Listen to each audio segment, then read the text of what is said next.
Hey guys, we're back. So for those of you who thought this would be like a one and done deal, glad I could prove you wrong with this second video in the series. So today's image is done by Louisa. It's called Swamp Tavern, and we'll see what we can do. So as you might have realized, this took a while to do the next episode, and that is not because this is an insanely difficult process, but it is because it actually is hard to find volunteers, because I'm really a nobody at this point. So I have to write to people and ask them if they would be interested and outline the project to them, and then I want them to agree for me to work on the artwork. And that is important because I want to respect the artist's rights, and it's really not cool the kind of things that you see around YouTube and social media these days, that everybody's just, you know, using images, using content without permission from the actual creator. So that's not what I'm going for, and I hope you appreciate that. So other than that, if you want to be in an episode, hit me up on Instagram. Also check out Louisa's stuff. Links are down in the description, and let's get it. So this is today's picture, and let's get right into it. But before we do, I want to show you guys a little bit about today's guest, Louisa, who did this image.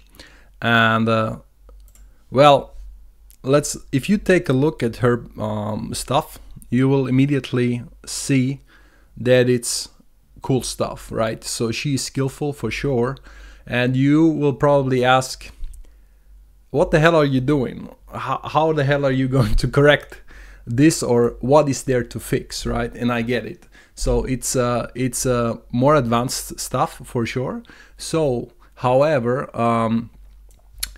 when we're doing something, when we're learning, we can always learn from each other, obviously. And it's not so much about, you know, fixing stuff or being who's better. It's just about also a fresh eye, and how you can have different solutions to the same problem. And sometimes you lose focus when you're involved too deep in what you're doing, and then somebody new who has a fresh look on it and maybe some more experience might help you to view it through a different lens. So that's what I'm trying to do here. Also, not all the art of every artist is on the same level. So obviously now today we have a lot of crossovers, a lot of photo bashing, a lot of Blender work, a lot of Unreal Engine, and sometimes we mix these together, and sometimes you do not see what it actually is. But so we might find out, because I can tell you I'm wrong a lot of times, and even with my students, it's like sometimes you don't know. The workflow of people differs so much that it's really hard to tell. So first of all, as always, let's do some analysis. So we have quite a few layers here, you can see. And on top we have what she calls the finished work, right? Sharpened, finished, a little contrast added to it. So that's a good sign, because what I see immediately in the layer composition is, of course I looked through this before, is that it's an established professional workflow. So on top I do the same. I have an image that is like combined layers, and then you might color correct a little bit, or you might sharpen a little bit. She did contrast and sharpening. So, but let's see what's underneath there. So I will keep one layer as a reminder how her ideal image looked, and then we'll start dismantling it slowly.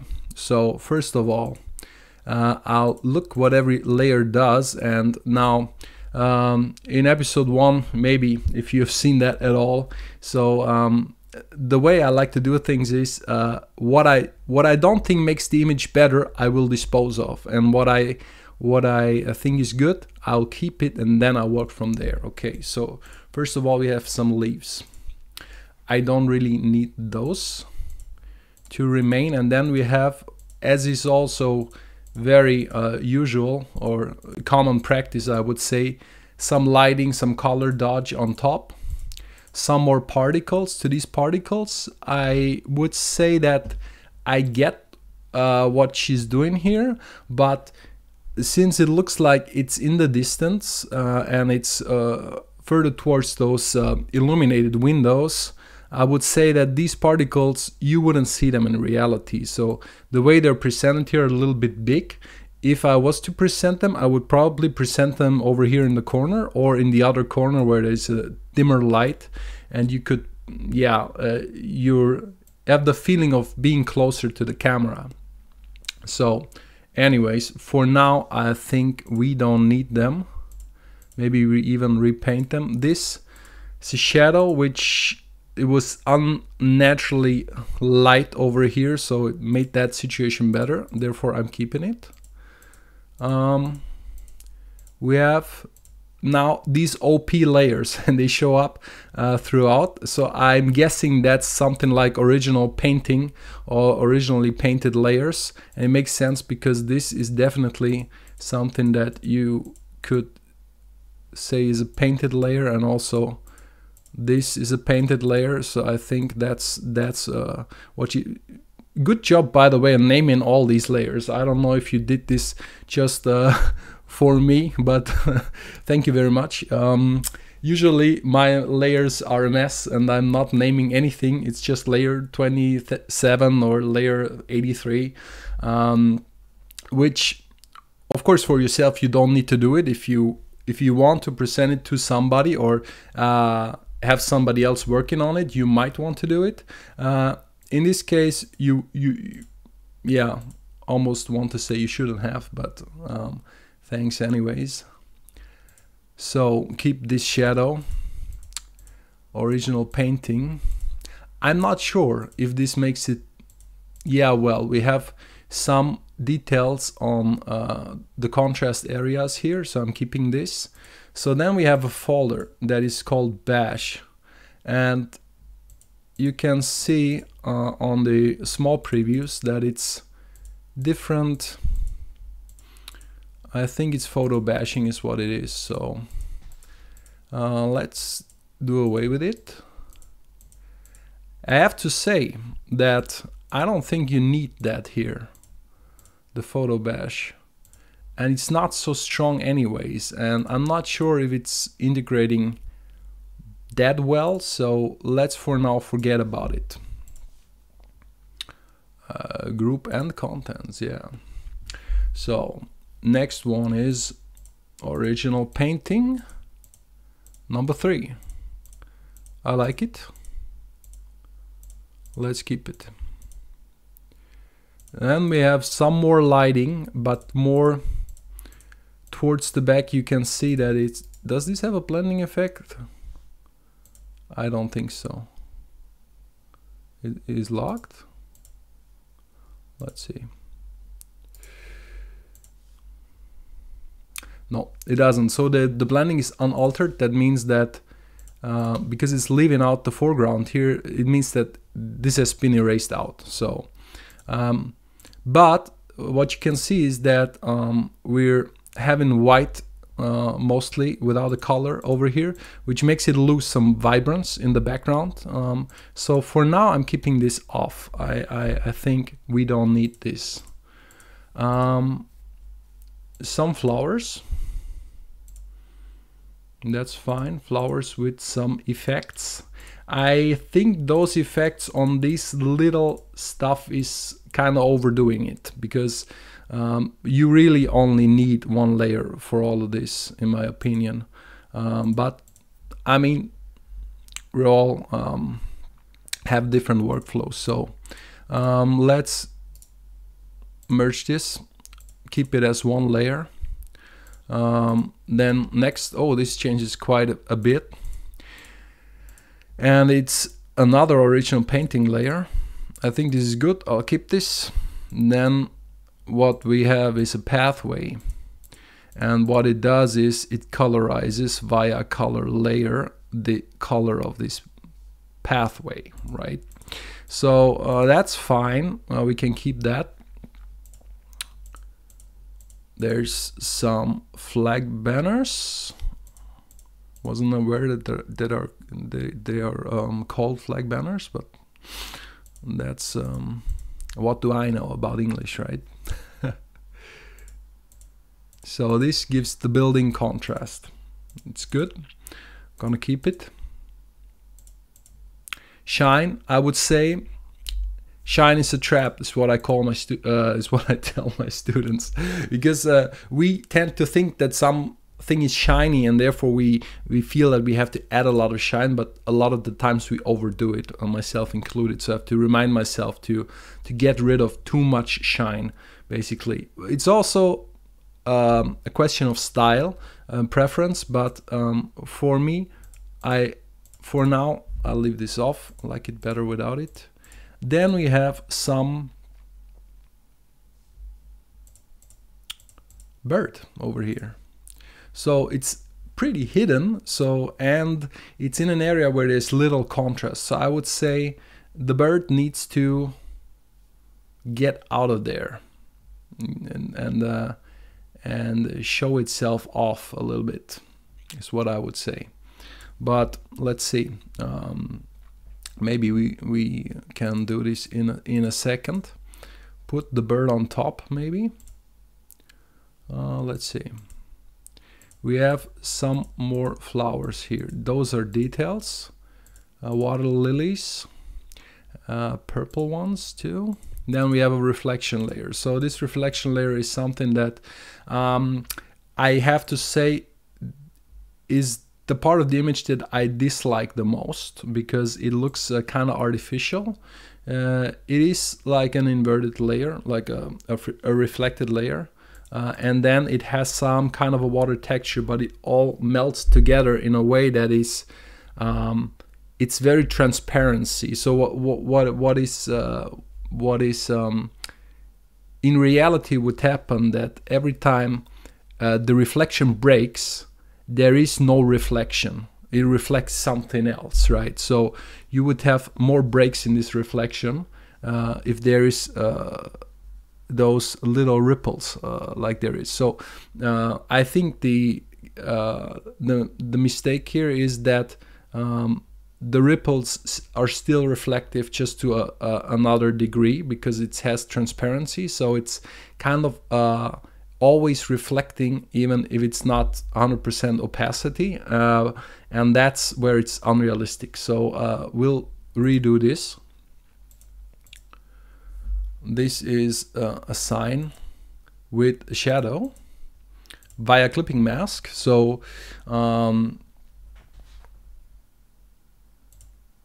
that's cool, but I will just merge this. We can keep the sign together with maybe those flag banners. Could be like the same, those are the same type of stuff, and I like to combine this usually. And then this is fine. So then we have here an original paint over, and underneath, hidden there is, or maybe not so hidden, is the a 3D folder which shows us the original render. So and there we see that it contained 2 layers. The other 2 are switched off, so this was, I guess, an experiment, kind of a photo bash experiment. And then we see already some blending over that water. So this will keep, that's fine. As she intended, I will merge these. Maybe we get something from them, but so now what we need to do is, since this is a complete paint over and it's not divided into like foreground and background, that means I have to do this if I want to utilize this, which is what I recommend, and that's why I will do it. So first let's combine everything here that we want to keep. Water lilies is together with flags and banners. Let's call these details. More details together gives me more control. This is a good change. I don't want to merge the heron. I hope that's pronounced right, by the way. I have no clue. So merge these layers, keep the bird. I'm just gonna refer to it as the bird from now on. The pathway and all of that, I think paint over number 2. Well,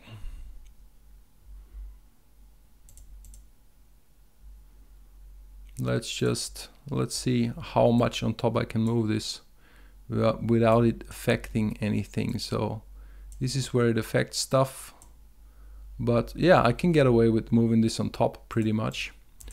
So I'm gonna be fine doing this. All of that stuff, I didn't want to keep it. That means this is all going away. It wouldn't let me delete because there is a lock on this layer, I guess. Yeah, that was the reason. Sunbeams get deleted. So now on top we have these. Move the bird on top as well. Can move the bird around later, and then all of the rest basically I'll merge into one. So as a giant paint over, then we have some details. So now compared to the final image, the way she intended it to be. So let's see.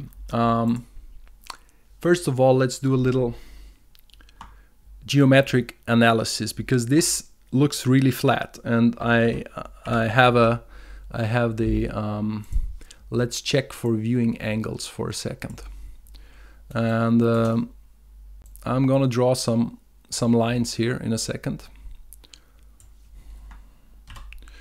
And what I want to do is I want to check perspective, because obviously this is a render, so perspective will be correct. So that's not a question, but what I want to find out is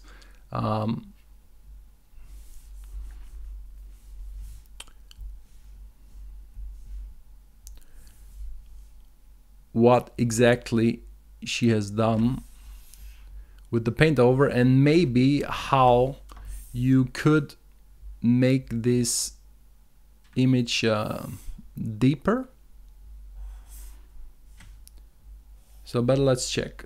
Viewing angles is a thing that most people are unaware of. Most people are aware of basic perspective, but not so much of how to set up the image in a way that you have distance point that allows you for full control of your viewing angle in which you paint. Knowingly or not knowingly, but you do paint in a viewing angle. So the aspect ratio together with how deep you set those vanishing points, it makes a difference. So first, let's see where all of the indicators in the image lead us. So we have here, over here, we have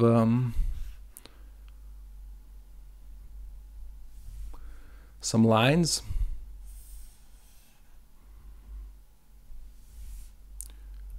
So I'm now taking what I can see inside of the image, and I see if it makes sense. But since it's a rendering, of course it makes sense. So all the lines I can see clearly, they will make sense. So this looks perfectly aligned. So we have one vanishing point of these 90-degree structures over on the left, and then of course the other one will be on the right.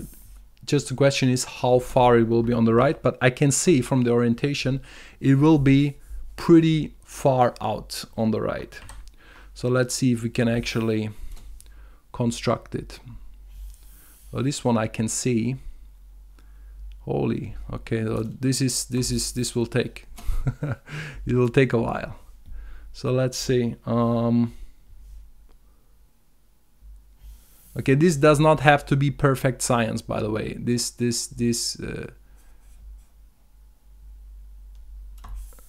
Okay, so pretty far. Should we go further? So it is so far away that it becomes hard to construct. But we can take this, for example. This is a good one. Best one up here. Those roofs. Maybe I was wrong. Maybe it's not such a shallow angle after all. But let's see. So this looks a little bit. Yeah, this looks a little bit. Not as shallow. It comes in much steeper here, and I'm looking for it to cut, of course, the horizon. So this is where, if you were to zoom in, you would see it better. This is where it cuts with the horizon. Well, not exactly, but almost. Let's make this maybe a little bit thicker so that we can see it better. Just the 3. So now what you can see is that it's a very narrow viewing angle. What do I mean by that? I mean, if you have a normal 35mm lens, you will not get this kind of an image. It will be deeper, meaning that you will get more of the background in the image, and the difference between foreground and background, it will be much bigger in terms of scale, right? So the boat compared to the middle ground and then compared to the background, it doesn't lose so much scaling because of that. So the further you move these 2 points together, the deeper your image will be, the more it will be a wide angle image, right? And the further you move them out, the more you are zooming in, the more you produce like a paparazzi shot, like a tele lens effect. And that's what this is a little bit. So the good thing is that a shot being too wide can be problematic. A shot being too shallow and too narrow like this is never a problem. It will always still look pleasing, and especially on long distance shots is actually preferable. So this is kind of not a long distance shot, but it's I would say also not a close-up, so we can get away with it. So I would say we'll keep it. No need to really change that a lot. So what do the other things do in the image? We got a boat. Boat fleets towards this point, kind of, and then there's another point it utilizes, and this is, make this longer a little bit, it's here. Oh, that's interesting. That is very interesting. So now this boat, it uses 2 points that are not the same points, which is not a mistake. That is fine, because all that means is that the boat has a different orientation and it's not aligned to the house, which it clearly isn't. It doesn't look as if it was, so that's fine. What is a mistake though is that, and I'm pretty sure the boat was added to this render scene in some way, it would have not been there when you hit the render button. And the reason why I say that is because the way this thing works is that if you have a 90-degree situation like this, like we know to be true here, and we know it to be true also basically over here, right?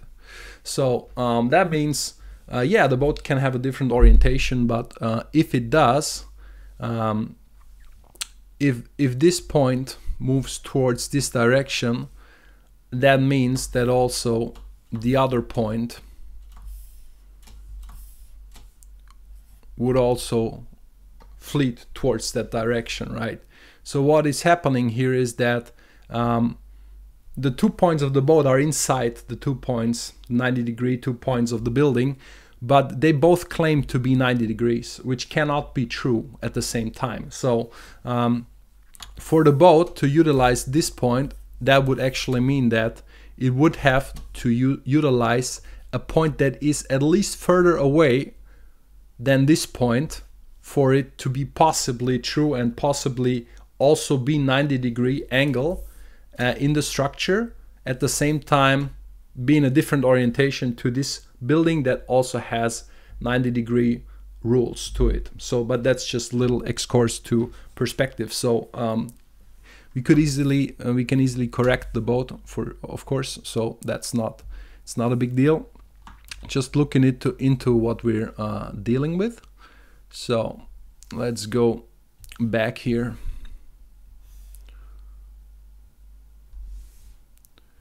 To the original ratio. I hope I kind of hit it. So okay,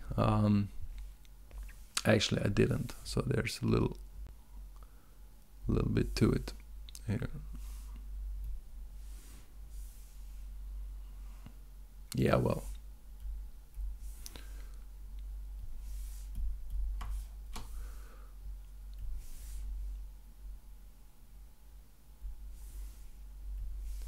forgive me for cutting the image. Next thing we check for resolution. Resolution is kind of low. We'll make it just, well, actually it doesn't matter for this purpose of just redrawing. Well, let's undo that a little bit, just so you can see the image a little bit bigger. I will scale it to, let's say, 700. Right, okay. So I want the image to be seen at once, all at once, always. So I don't like to zoom in a lot, and a lot of professionals don't like it either, because you lose overview.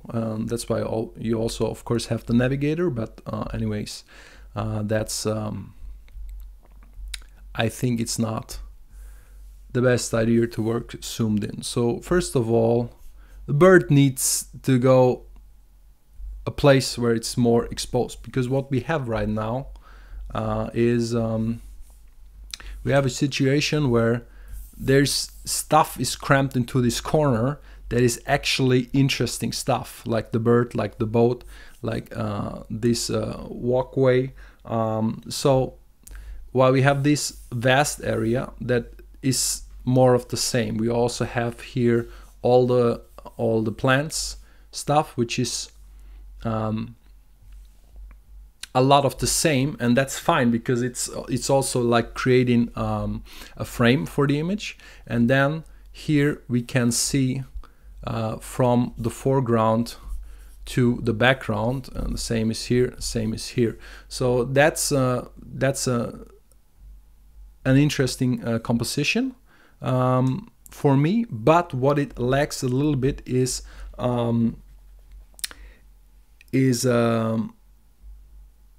a distribution of contrast. So contrast is very evenly distributed over the entire image, and this well, it's not a action-packed scene or anything, but still you could get a little bit more tension by, for example, making it darker over in the left, and then brighter. Obviously it's brighter over here because it's the background, but it's also where light shines. So next thing we need to check, because we already know that horizon was down here somewhere. Maybe we elevate this a little bit to be more up here. I think we can get away with it, because all we need to do is basically change little things in the building structure to behave that way. So this would still be pretty much true. This would still be true. This, yeah, well, here we get little problem. We would have to correct this, so make it a little bit tighter. That way we can have the water go through here a little bit more, which would be nice, I think. And then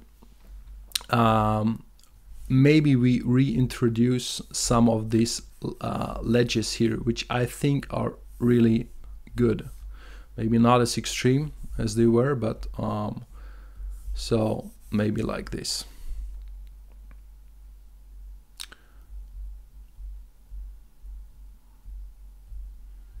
All right, so that's the plan. I'm going to divide the image now.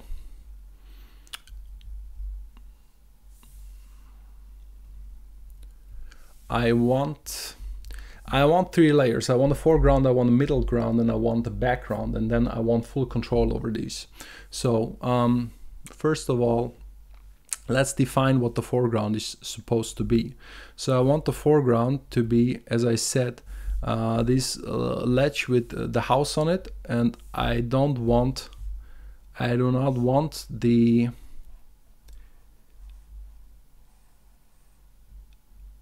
the water to be in the same layer. So this is all fine, and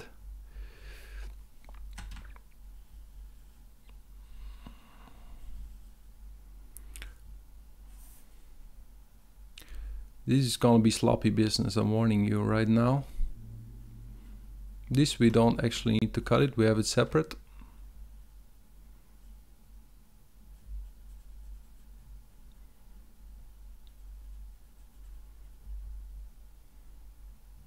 Yeah, I'm redoing the grass. So what? Okay, this is something, yeah, we just have to redo this, I guess. See how fast I can trace this.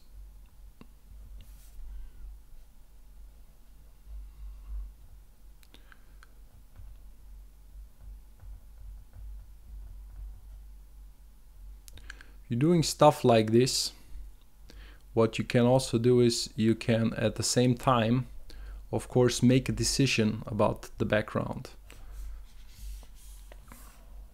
What I mean by that is I can redefine what will be in the foreground and in the background, and I can also silhouette stuff kind of anew. So there's a lot of this tree that I'm already cutting to save a little bit of time. I'm already cutting some of the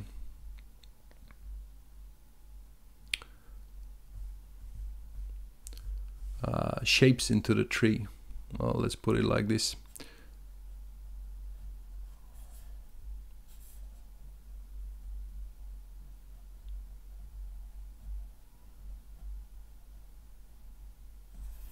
Actually, I saw something before, which is that this shape was pretty nice over here.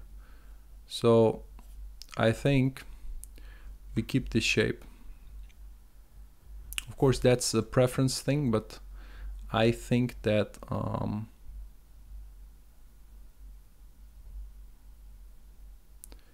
that's something that was really good in the render. That this is not all the same over here, that you can see this roof in front standing out from the one behind. So in my opinion, that's pretty good. Also, maybe this was a good idea in the render. And then, well, actually there's a little bit of the wall. Let's get that also, I think. Why not? Because yeah, I guess she wanted more area to be able to look through, so that's fine. But and then she got rid of the barrel and smaller stuff like that, which I don't have no issues with. So now is the question, where is this over the foreground here? And that's actually more difficult question. I would say that in the render it was a slope like this that would just cut above. I actually think it's a good idea, and I think I will keep it like this. So then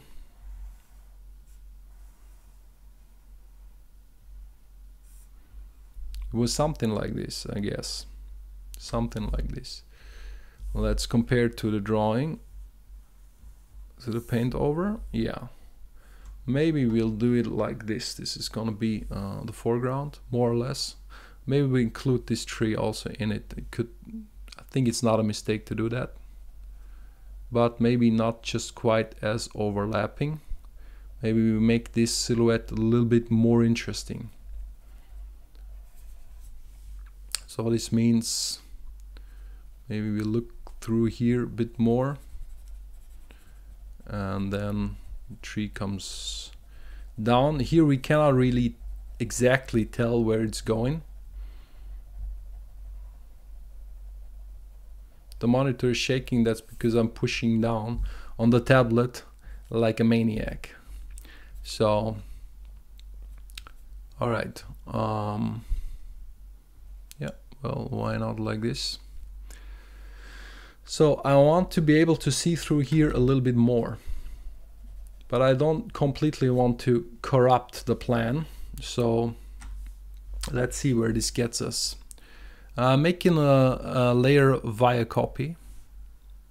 That way I still, let's get rid of the 3D for a second.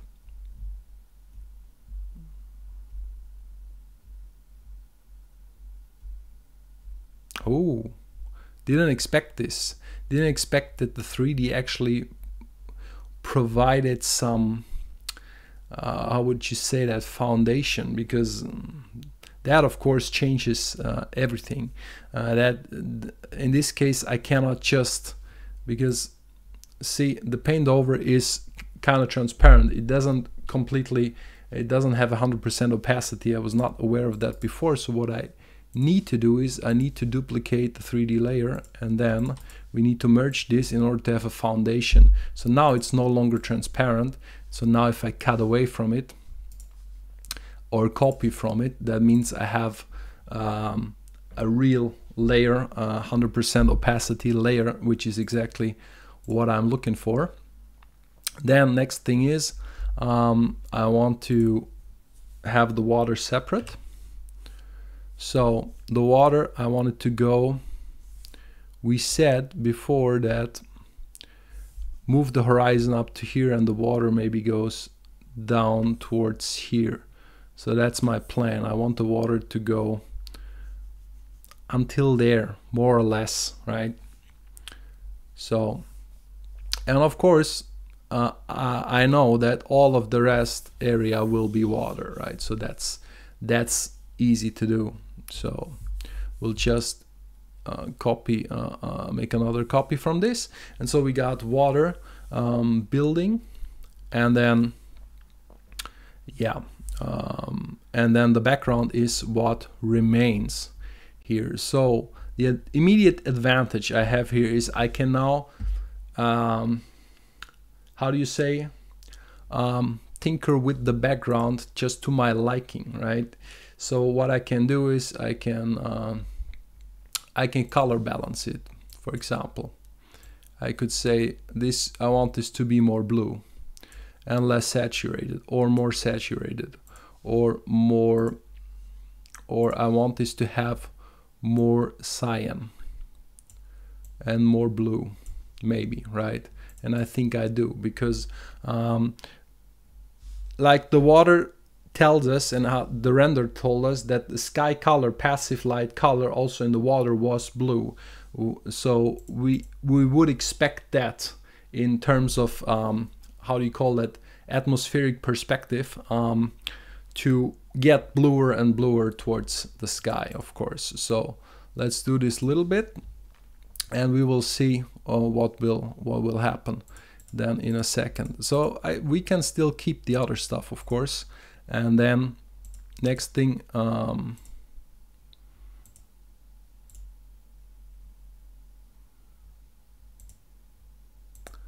why is this happening?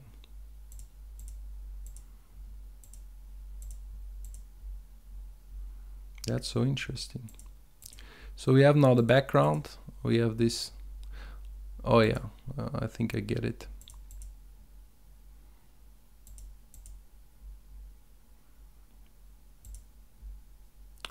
We have the 3D layer. So now this foreground, we can do a little bit the same thing. We can check for brightness contrast. So we can make this more contrasty, also brighter, but I think the contrast is pretty much fine. So I don't mind the contrast at all. So right now we have to see what's up with the bird. Where do we want the bird? Where do we want the boat? Maybe we want the bird somewhere else, and how to resolve what is already there, because we have a lot of plants that are looking the same or similar, and then we have a lot of I would say all the tree tops are a little bit too bright, because in reality these would be darkest, like there would be almost no light over there. So I think we'll first resolve this. So and that we want to do it by painting over it. So, or maybe we'll first do something to this background.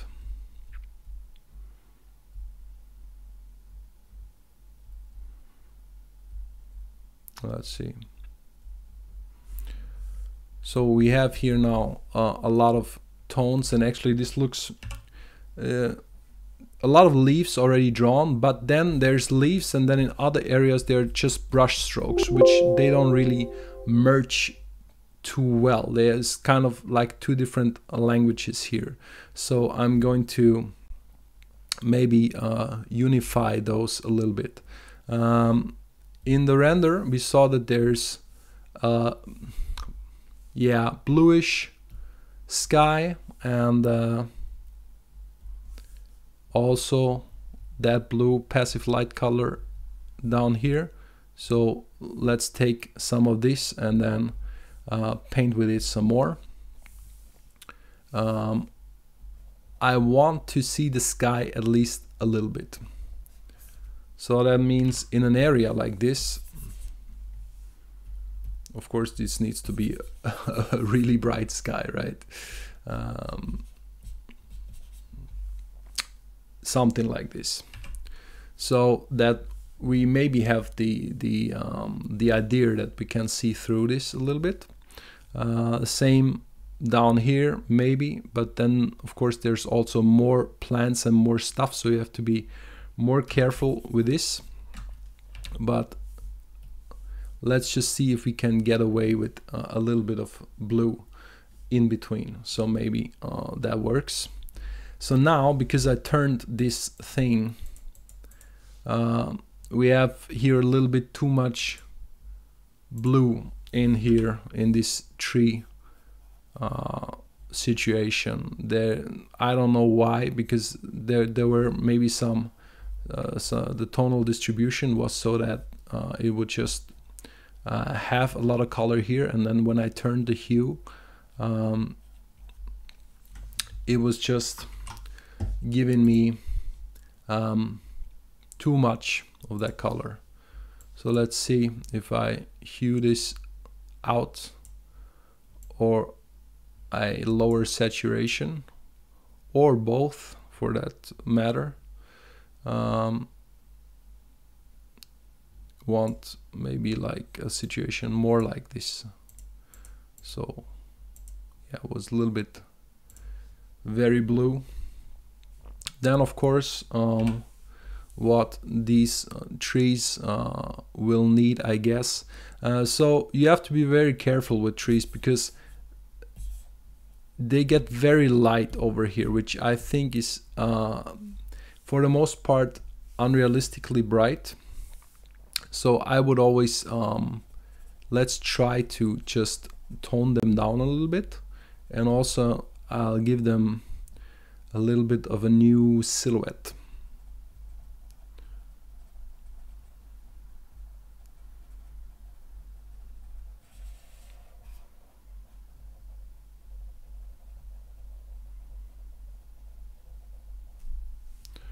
Right, so now we could blend over here, or we could just say, well, we could just say that we do, we make this darker. You could do it via levels, right? Just like this, and then lift the dark part. So it basically gets less contrast overall. So we go from here to here. Yeah, maybe even. Yeah, actually this is not such a good option because I like how it looks down here. So maybe we just blend a little bit over it with some of the darker green.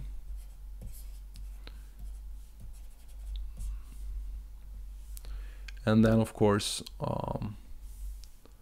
there needs to be maybe a more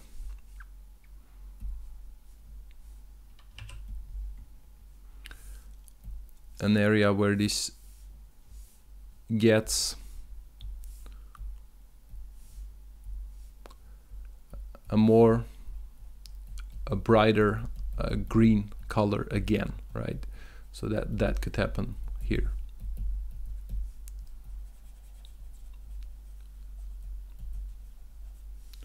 So more like this, or the alternative to that would be we don't paint it. We could just select it, and then wherever we want that brighter green on top, from top left, we just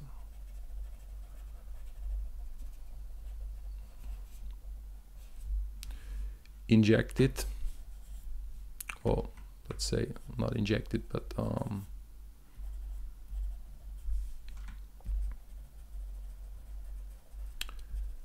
can turn the values around. Show you how in a second. So height selection, then we go over here to the hue.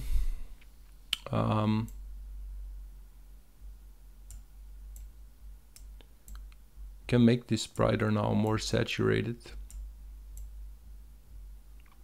and control, well, of course, saturation, stuff like this. So this is, I think, where I would go with this.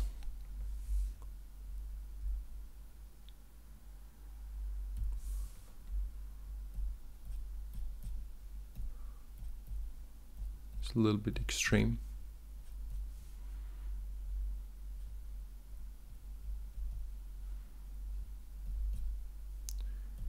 In between we have forgot that I had a selection going on here. Excuse me. So then we want some to control some of the tones. This is pretty dark. In the background we want to avoid full contrast ratio, so I'm going to do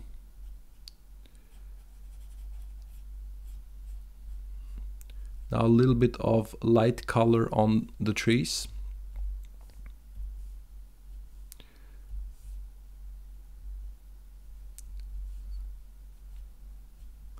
And then basically just mix it in with the rest. So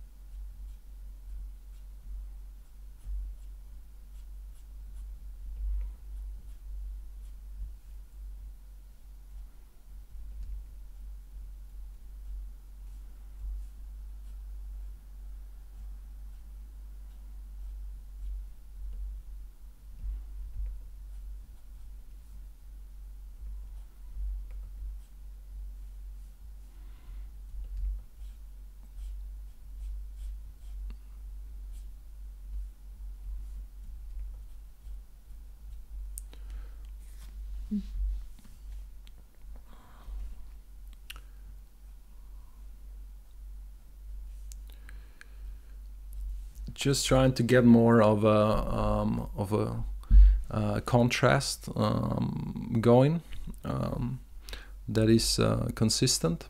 We have now some structures in the background where we don't know exactly what they are. I think this thing, it doesn't really help. So maybe we I'm going to mix color now. Going to decide from the color which object will be a tree trunk and which one. Like this, for example, I think this could be a tree, but it would need to be different. It cannot all be this massive yeah, tree-like shape for a tree trunk. I think it was overdoing it a little bit. So what I want is I want these to be more clearly better distinguishable from everything else. So we don't know what's behind, of course, so that is remains to be resolved.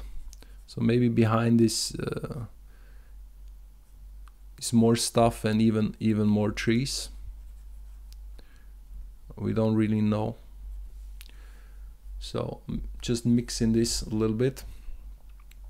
There would be the sky, but of course the sky could be much brighter down here. Something I ignored before. And then maybe we have more of this green going on in between. I think that would make sense. Same for here. And then I'm going to I think I'm going to kill this tree. Not sure yet. This is what I mean. This one. Maybe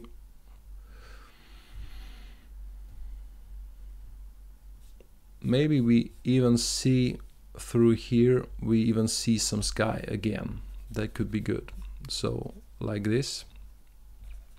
And maybe later on the sky in this area is darker, but we can always do that when we get to it. So because we said that we redefine the shape of the tree over here, so I'm not now drawing behind that, so I don't really need to pay too much attention to how I'm drawing. Same over here.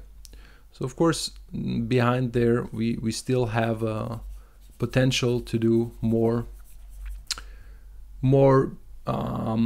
branches and structures of that tree in the foreground, but for now I want to know what's behind there and just see if it could look good. Maybe it will look good if there's more tree stuff.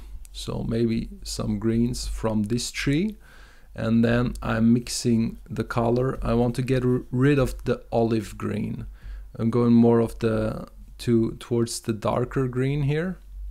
Maybe I need now to get the a finer brush, else I will get in trouble. I feel it already. So here is where you would have, I think, some sort of tree structures that you could see maybe from down here. And then maybe even more over here. I'm hiding the layer when I do that, so that I don't see the jittery line obscuring my my view. So that's a little trick I picked up. I think it's a really nice little thing to do. And I want to mix this tree action a little bit. Maybe also go into that tree and then have this tree in the foreground have a little bit of a more compelling shape. Can get some dark areas too, especially down here. That was good. I agree with a lot of these, and if they get too much, if you overdo it, you can also always just this is not just pure painting over stuff. Obviously it's not exact science, and also it's preference, I would say, but I'm trying to get out these I'm trying to define the shape of the tree a little bit more. So you can do this in all kinds. You can do lasso stuff and then, like I did before, right, and then just make areas slightly darker or slightly brighter. I like to do this a lot, especially down here, where you would feel that there's a lot more leaves in the dark.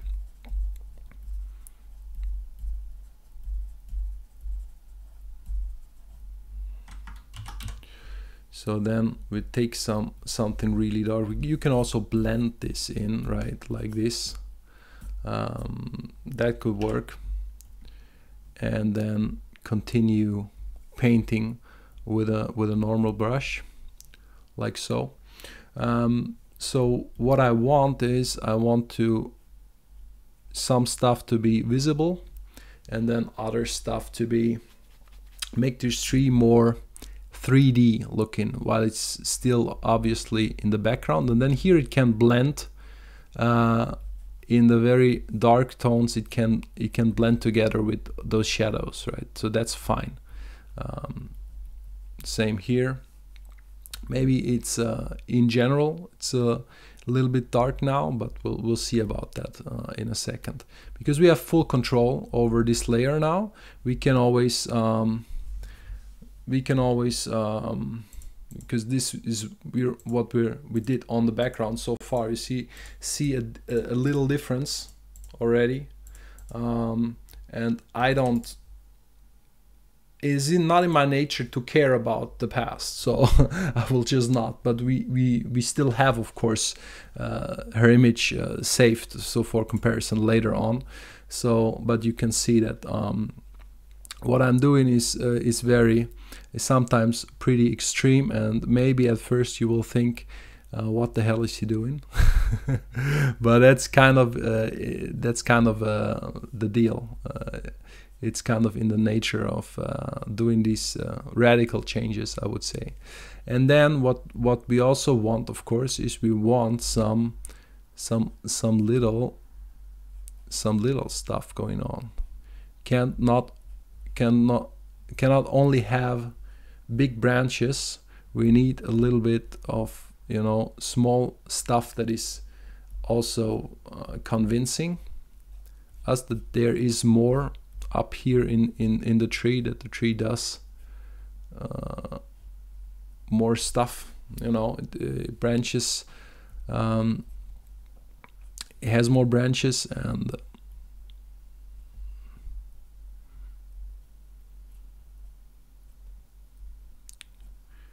sometimes wouldn't give me the desired color. And then of course we can do little details later on the tree, like so, like giving the tree more of a silhouette even, and then just mixing more of that again, so that we get it to look a little bit more 3D, basically. So what we had here is same thing. We do some branches, and I mix color kind of on the fly. So also you will see that I'm not distinguishing a lot between between now the background, in like even in the back, and the layering of the background, that's, to me, that's just painting. It would take so much more time to reorganize this, and to, even if in the sky, see, I just paint the sky in between the space. It doesn't matter. If you started in the first place, you could set up the sky as a entirely different layer, and I like to do that actually. But if you haven't done it, then, you know, maybe don't bother. Just go with what feels good. And so in this case, this is what I'm doing. You could call that sloppy work. I'm calling it painting. So yeah, it's just to be clear, a lot of times I have actually a separate sky layer, so it can make a lot of sense actually. So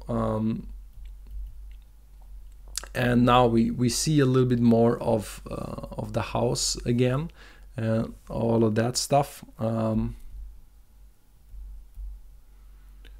So next thing, what I don't want to do is, and I said this a million times before, not on YouTube because I'm new here, but to students, is that I don't want to overdo one area. So the moment I did an area and made it look better somewhat, I will immediately move on to something else, which is just in a second what I'm planning to do here. Not to just overdo something and completely forget about all the other stuff. Just want to establish here kind of the colors towards those more lighter greens here. And then we said we'd have yeah, something like those. Anyways, let's move from the background to the foreground. So let's see. I need to resolve this water now. That's kind of okay. Let's see what. So now we see that sky color, it will come in here, but it will probably be darker because there's a lot of shadow going on, and then maybe we will allow for some light also later in the process. But for now, let's see what happens if I just do this.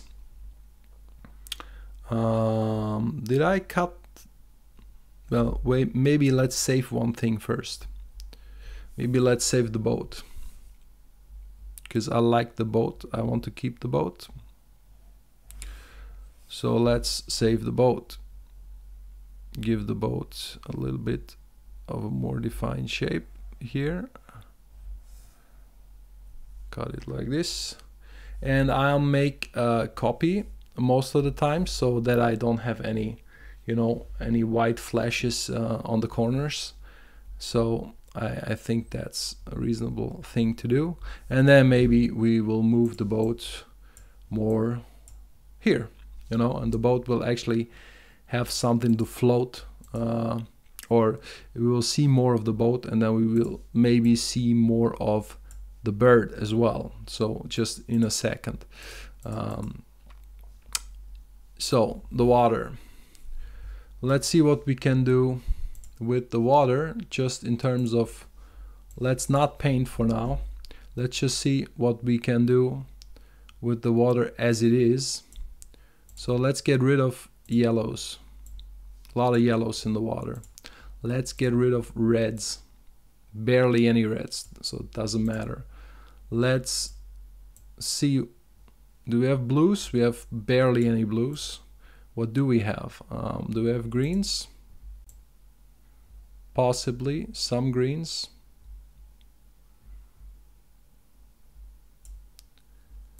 And then, yeah, we had a lot of yellows. We had, most of that was yellow. Maybe just take the yellows, change the yellows into sky color. Less saturated. See that? Doesn't, right. So that's what that's the look I'm going for. I want more of the sky color, especially I'm locking the layer back here. Back here you will have maybe bright sky even, and then it will leak in here, and then that whole deal here, it will have maybe a shadow, and then it will continue to come in here, and then now we're close to this tone even. So now we have this very good water color now for this space. I'm not sure about this structure, maybe not keep it, or maybe later repaint it. Let's keep the angle. I think it's more exciting than to have like a straight water angle. That's you can always do that, but it's not, I think it's not the absolute best thing to do. So we already defined all of this, remember? We know how this is, we know how that how the water line is going to look. So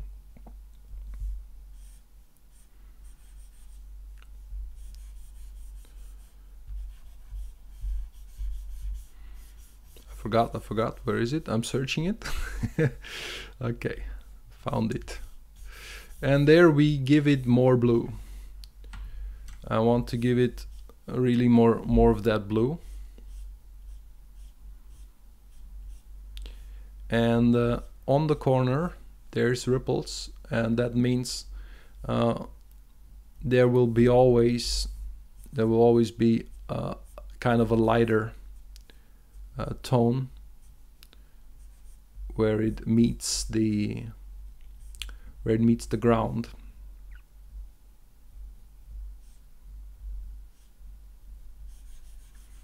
Mixing this a little bit.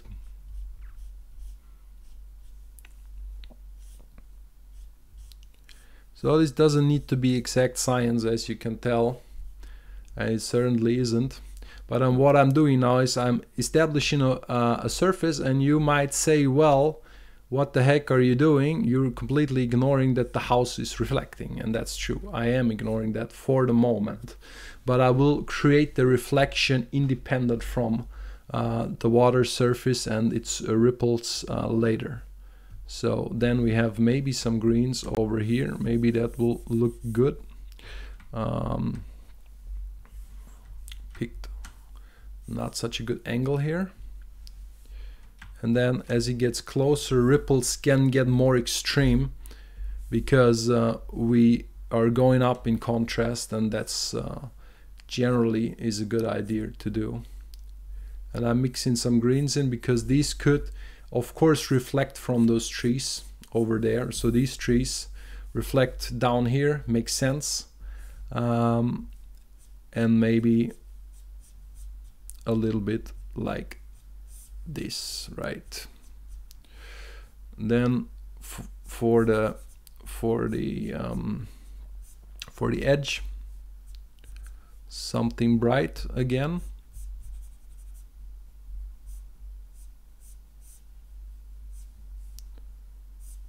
Now,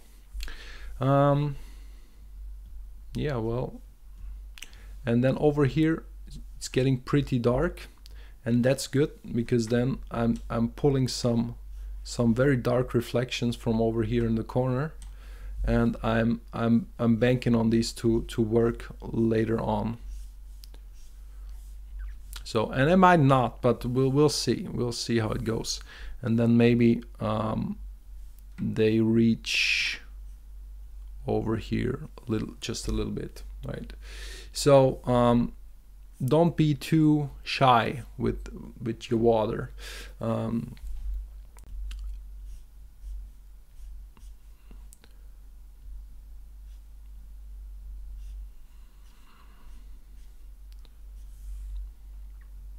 So it's rough, but it is there. Then we have the boat. I want the boat to be here somewhere in the middle. Now you can see that the hue of the boat is kind of out of whack, so we'll have to change this.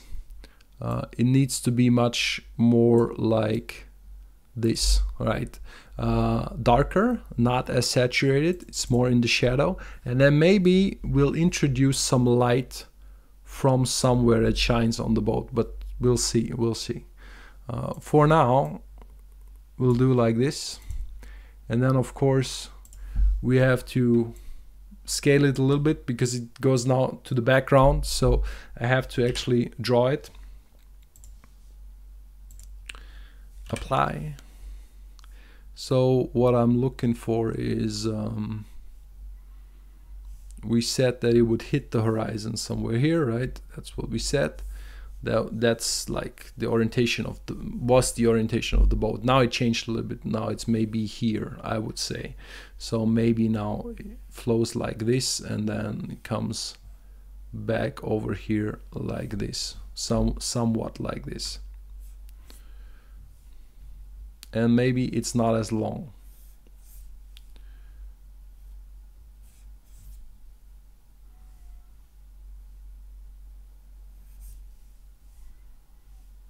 Just a little bit rounder, and then yeah, we'll see.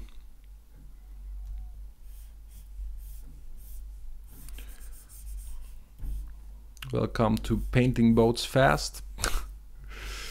If you want to see that, go somewhere else, please.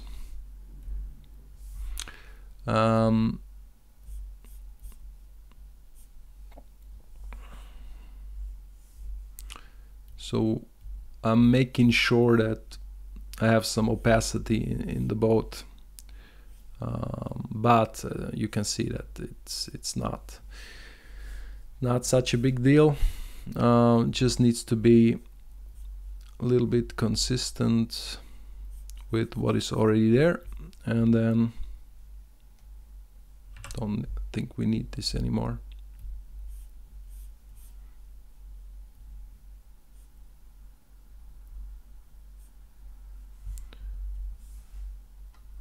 And then get something. Yeah, maybe this works out. Maybe it's still too big.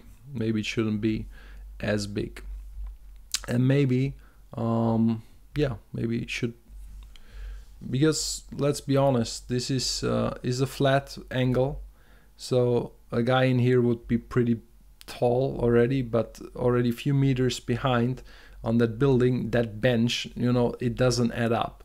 And that's where the flat viewing angle that we discussed in the beginning, it comes into play. So it means it's basically impossible for the boat to be so big. So you can see that it feels much better once we make it smaller.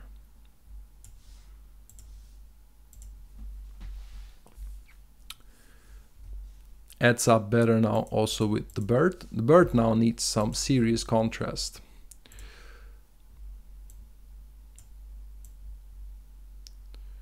Need to give the bird some limelight here.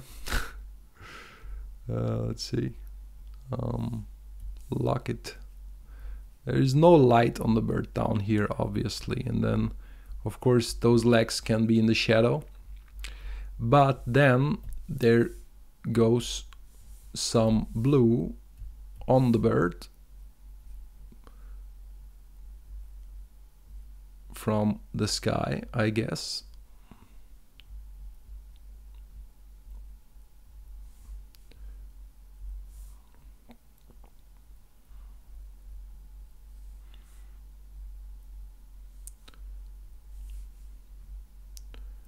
And when in doubt, you can always tone it down a little bit, of course. So we have a bird now that, well, it's a little bit more distinguishable from the background, which is what I was going for, what I was hoping for. Maybe the beak could get catch a little light. Where are you, beak? Okay, maybe like this. And then of course the bird will get a reflection, boat will get a reflection, everything will get a reflection eventually. and then we need to paint some more over here. Already the boat, you know, could have this kind of a reflection going on, but let's not paint too much outside of the structure, because I might want to move it again, so we'll see. So now this goes through here, and now what we need to do is once we resolve a little bit, let's go back to the foreground. So what I want from the foreground is I want well, this was the background, and then this was the render. I liked some parts of the render, I really do. What I like from the render is this stuff. I don't like the glow. I don't. Okay, so but I like this stuff. I like this stuff. I like also this stuff, and the illuminated shit over here I like. The small window I like.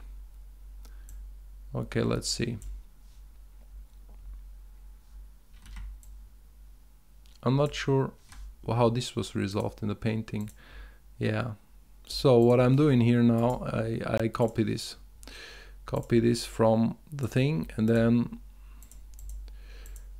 I bring it over here. However, I'm not going to just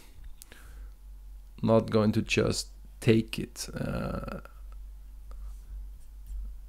I will, at least in parts, get rid of it again.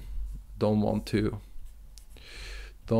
overdo that look, but I want to have it a little bit over here. We had this, yes please, and then this is also a good idea. Add some detail over here where we've been lacking a little bit detail, I would say. So okay, so now, and of course this could be a clipping mask, right? So then we avoid this shit, but actually let's release clipping mask for once, because I actually do like this thing.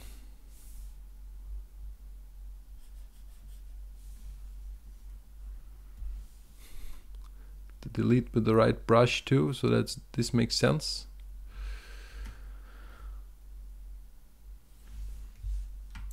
Like it, keep it.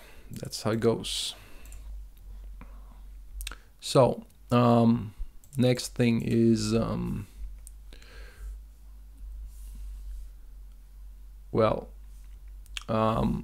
we have to deal now with this tree. So the tree, we established kind of a shadow color here. Tree needs to certainly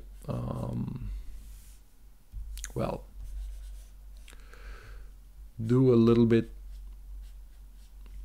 so it will be lit from this way, but not really. Will be kind of in between. So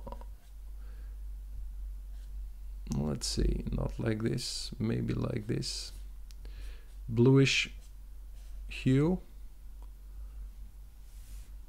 This is too, I need to paint more in here. So more of a blue passive color.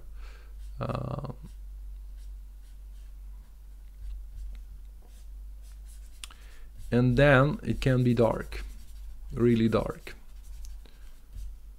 We don't need everywhere to have such the same kind of contrast detail as before. And the first things I want to do is I want to really where this tree gets overlapped now, I want it to really get overlapped. So there needs to be something dark overlapping this tree, and it needs to happen here and maybe here, and then maybe even take that whole corner with it. So, and then I'm looking for something. I'm looking for a dark blue, turquoise, green with a lot of blue. Let's see how this looks. Still too light, I would say, almost too light. This is more it, right? So pretty dark. It's good. Would look like this. Can be even darker towards, I would say, almost towards black, because if you don't have, the question is always in the image, where is the white, where is the black, right? You don't have anything darker than that, in my opinion. So therefore this might as well tend towards like real black. Same way, maybe like this, it will then come in here in a way and get a lot of shadows on those single leaves, so that the black bleeds in from above, and yeah, make this silhouette more, how would you say, outlining or framing the scene. Let's put it like this. Apologies if I sometimes fuck up with my sentences, but I'm trying to paint pretty fast, and then at the same time make sense of what I'm doing and what would maybe be the most interesting. So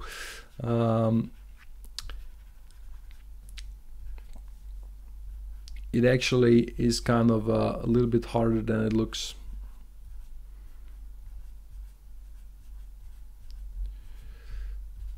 So let's see. I want there to be black, and I want to always, you know, see what is the dark shape that, you know, wraps around everything, and then where is a light shape that maybe does the opposite. This kind of stuff is really interesting to me, because see what happens if once you do this, you get a kind of a depth in this scene that you didn't really have it like this before. So now in between I'm putting some strokes, but I'm careful now, because I don't want to lose this. I don't want to lose the structure here. Okay, so same over here. I'm now drawing with the colors of the scene, and there's supposed to be, I guess, some darkness here, and then yeah, I guess also here, and this we defined it already.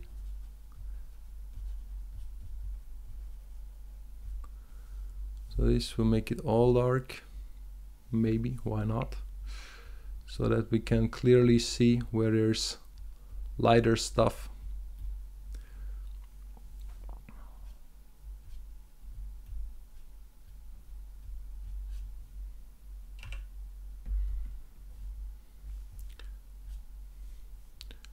So we have the tree's dark. Now you can see that this is starting to look too bright over there in comparison, and that's all right, but we'll fix it in a second.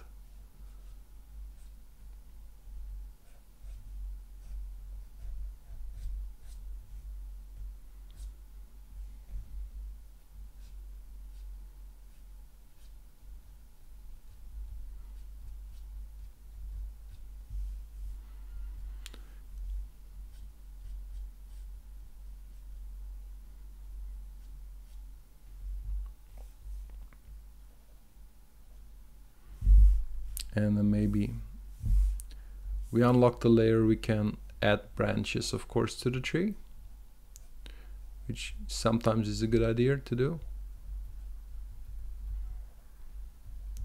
And of course the tree can still overlap here with a really dark tone. That's fine. That's completely fine. Because I have my established tone now. I can just put it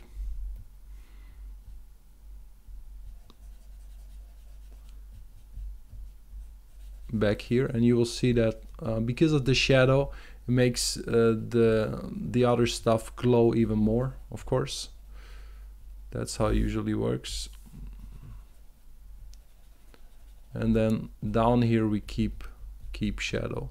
If some light bleeds in, it's gonna be from above here, and the same for here. So all of this down here, there will be no light. That's not really possible. So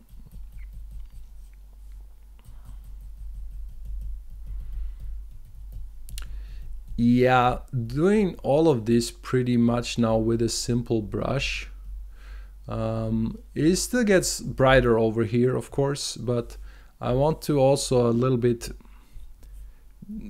drive home this theory that you don't really need. It doesn't matter the brush you use, really. It doesn't matter. It rarely does. It does matter when you want to push a certain personal style that can only be done with a certain brush. Then you could argue that it matters, but other than that, I think it doesn't really matter that much.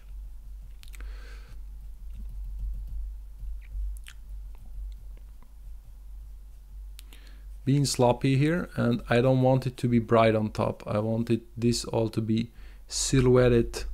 This is all part of the frame. So even here, it's too much for my taste. This comes in like so, and then not really any light here. So of course you never know, there could be light coming in, but I'm just choosing this, right? I just don't want there to be light. That's how it is. And I can say, okay, let's have a little bit, you know, I'm mixing this quickly.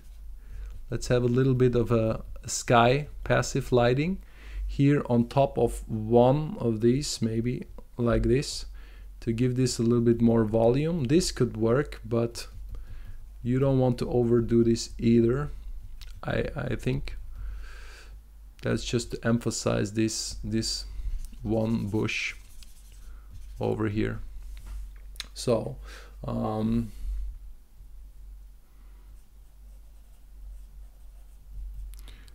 and then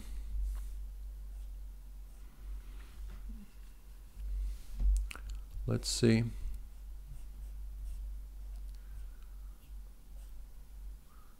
More dark stuff coming up here, and then this I want to resolve it a little bit because it's too much of the same shape.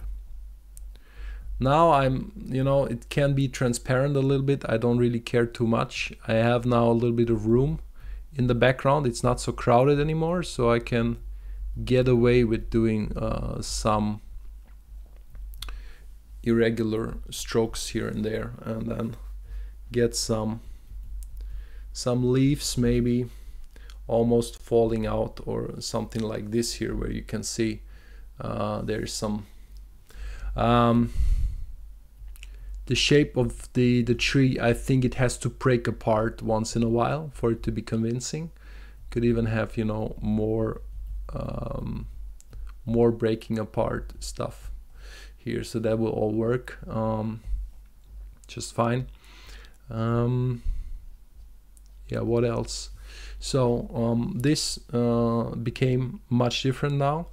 Over here, I think what we want is we want more of the passive bluish tone still over here, and then somewhere, let's not forget where we had somewhere it will become light. So, and I think it's where here the light shines. on, but it's not going to be everywhere, obviously, and we need to be careful with that. And then the rest, it will get somewhat, it will get progressively darker, I guess. So that's how I would approach it. So even if there is dirt, we have to see where we want light to actually hit.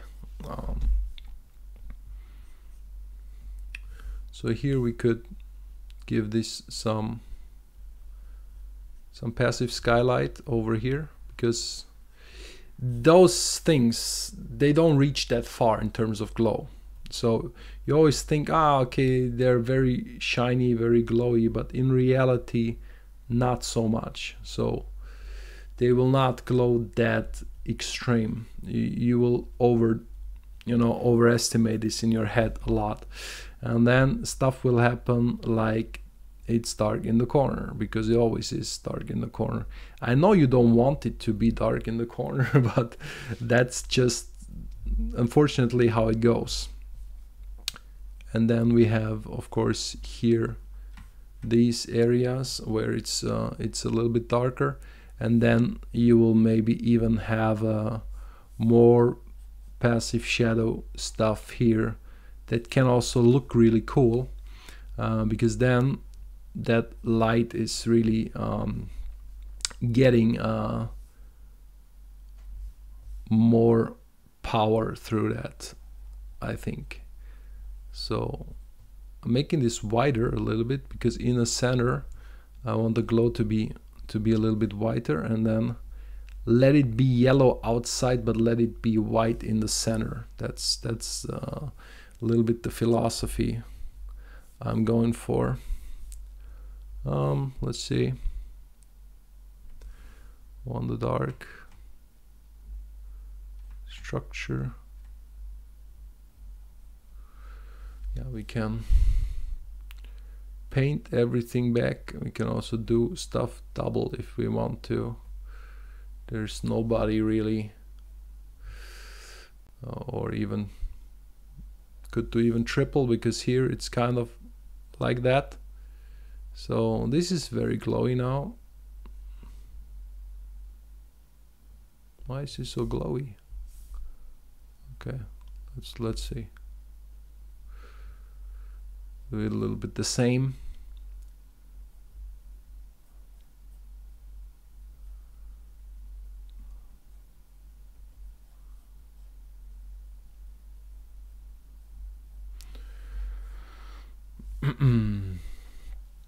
Okay, so what else? So these things look nice. Let's decide for a color.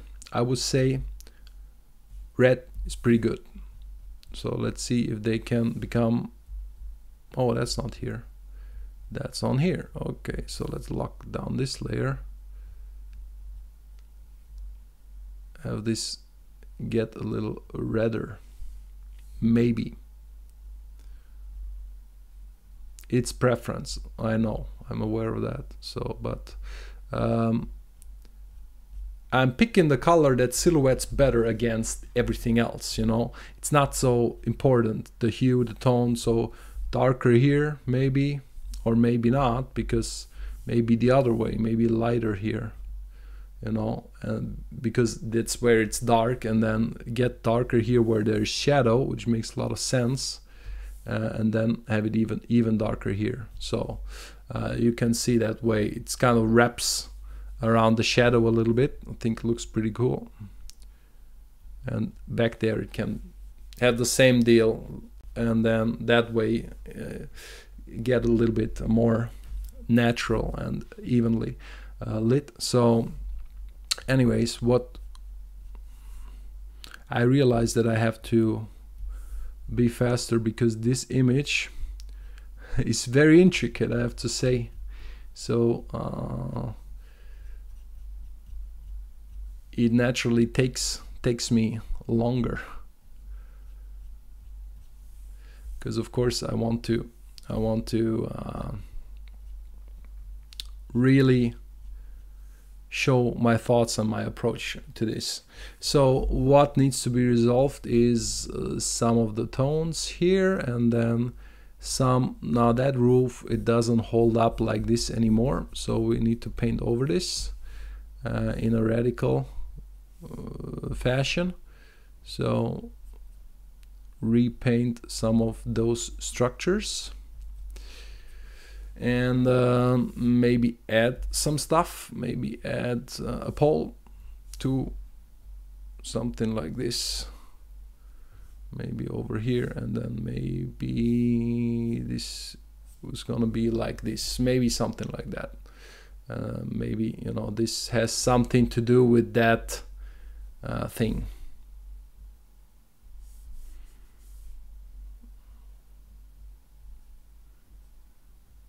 Could be the case.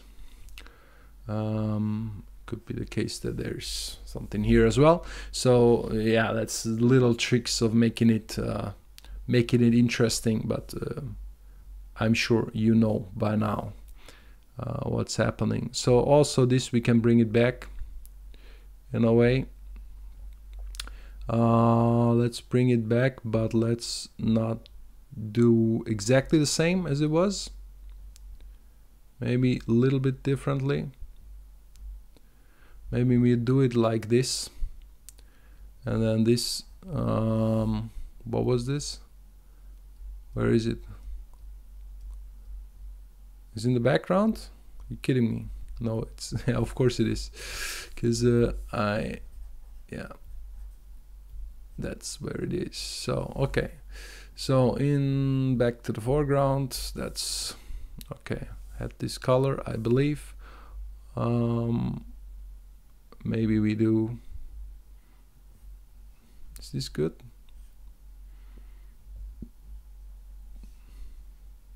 No, not good.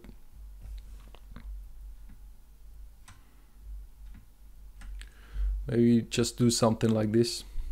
Can always have a little variation to it. That's fine. Not exactly hitting the perspective here, but who cares? Also, the sign. The sign says there's eating here. I don't know if you. I'm not sure if we want that necessarily. So now. Also, something for discussion is, or very quick discussion rather, is the color of these little flowers. Make a layer via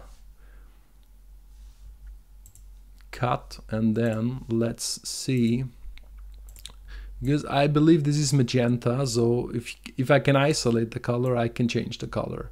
So because I think this is a little bit too much different colors. This needs to be more complementing the scene. Maybe blue on blue. I like this because we have yellow. We have magenta is kind of in the building, so maybe not have it in there too much. Make this lighter, make this more saturated from here to here. Comment down below if you agree with this. Also, it doesn't need to be so visible. Well, not visible. Visible is the wrong word. Wanted to say it doesn't need to be such a color contrast here. Instead, what you want is you want this to have those nice floating leaves, I think, or it's like saucers, right? So those look really cool. If you get them right, I hope I will get them right. I have no idea. Not done this.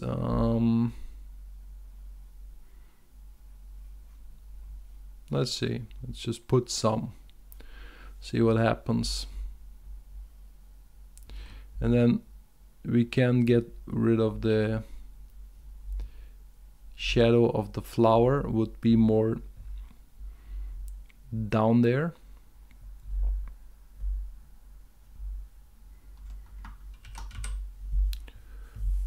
Colors the same.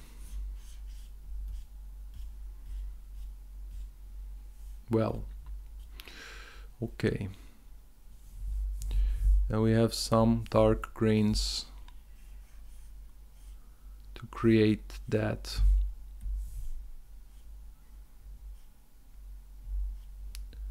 The shadow.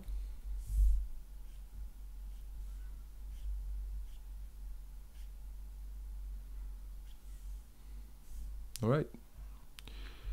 It's not so bad. Selection, unselect.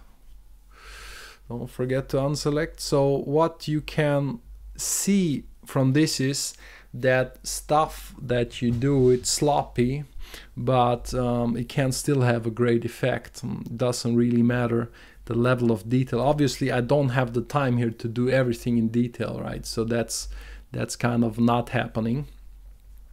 So what I ignored up to now is this part. So let's do this also. There is the pathway. So maybe we'll do the pathway new. This was the background. So what I want to do is I want to really do this here a little bit darker. This should be in the shadows, like so. And then next hill, there's something in between this green and the bluish green, for sure. Well, yeah, no, that's actually good. We'll do it more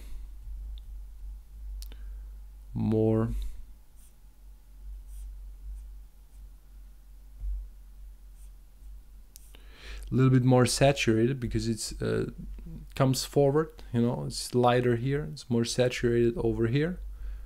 It will make sense in a second. Then let's pick a really good tone for that pathway, and then also do that pathway a little bit more contrasty. And we're not sure where the pathway is going. Maybe it's just going to the river, you know, maybe it's just going to the river like so, and that's really it. Let's see. So the advantage I have now is I can mix colors in this selection, right? So I don't need it to be so to work right away, because I can kind of mix more colors, and I can create a little bit of a rim shadow like so, and then go back into it with a little bit of a structured brush, as you can see, so that you can see, well, we don't want the light here, it's not helping. Maybe a little bit of a light structure down here, and then it goes dark. Goes dark, and then, well, stays dark, I guess. So here we have, now let's deselect this. Here we have the very dark brown tones. Mixing these a little bit, because it's really right, there's not a lot of light in this corner for sure, and there are these plants that in a second they will need more contrast for sure.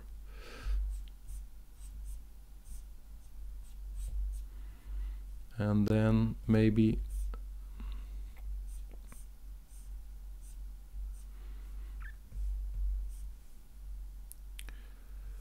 have this dark, and then we might need more of this over here.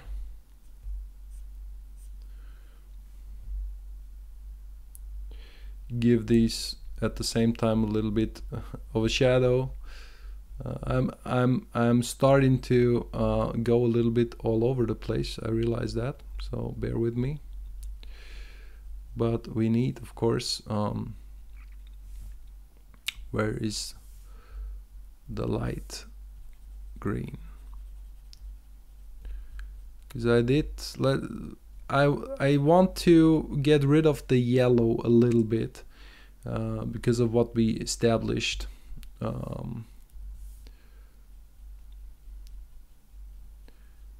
This layer is locked, that's why I can do the new grass silhouettes rather easily, because I just paint inside of that the locked layer thing. So they can get yellow in here because that's where they get touched by the artificial light, let's call it artificial light. But then where they are influenced by the sky and by the rest of the scene, I want them to be a little bit more bluish, more natural toned. So what else? We need the reflection to come. We also need over here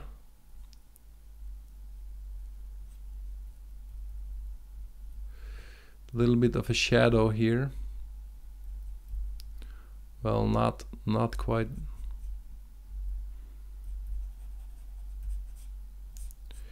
This is supposed to be a hill. Let's say this is a grassy hill. I would say this is, for now I will kill this, forgive me, because this is another nice detail, but it's in the corner and we don't really look at it, and if I give it now a lot of detail, then you will expect that this stuff also is somewhere else too, you know. So in this case I don't like this expectation, so I rather kill it.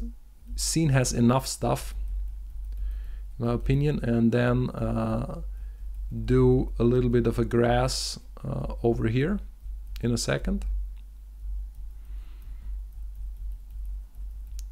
So because that thing that kind of works now, but what doesn't work is that the silhouette, of course, is not very grass-like, so that we need to do that.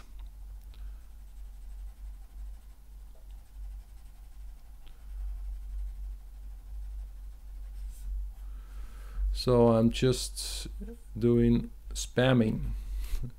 I'm just spamming spikes. You can do this with a brush, sure you can, but if you get used to this technique, I think you will like it, because everything is unique that you do now. There is nothing that's like repeating or is always the same shit. So you will see that this actually is a strong tool to just do, and you will get really good with this if you do it for a while. So now